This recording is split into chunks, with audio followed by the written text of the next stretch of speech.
Hello and welcome to video 2 of the training series for muscle growth, and today I want to talk to you about training intensity and training close or at failure.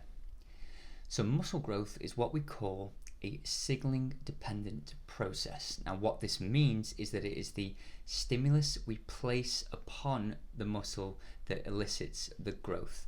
Yes, we need adequate protein and a surplus of caloric intake, but it is the load and stress that we place on the muscle that is going to have the greatest effect on the overall muscle growth.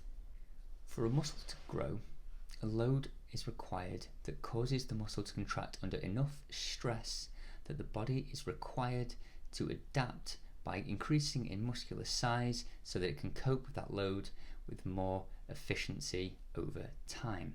So this is where training intensity comes in. Training at a high enough intensity whilst maintaining good form will be the best way to get the very best muscle growth results. So it now probably makes sense to explain what we mean by failure in this scenario. So failure isn't about leaving you a complete broken mess after each exercise. Rather, we're looking to reach a point where you could not perform another rep without your form significantly breaking down. It's also important to note that not every single set of every single exercise needs to be to complete failure.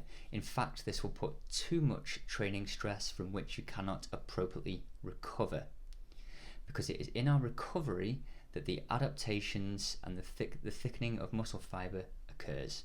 You can pick one or two lifts where you decide to go to failure, and for the remainder of your lifts you can stay 1 to 3 reps shy of failure and you will still be getting a fantastic training stimulus on the muscle. Now this is true for any weight that you use. However, you might be there for a long time trying to reach failure with a 1 kilo dumbbell, so load the lift appropriately. You can even use the final set of an exercise to push to failure.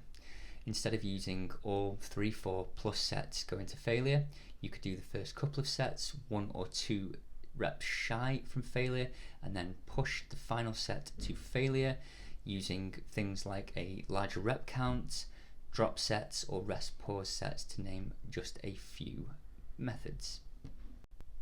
I hope now that you can appreciate the importance of training intensity and can take this knowledge to really level up your training.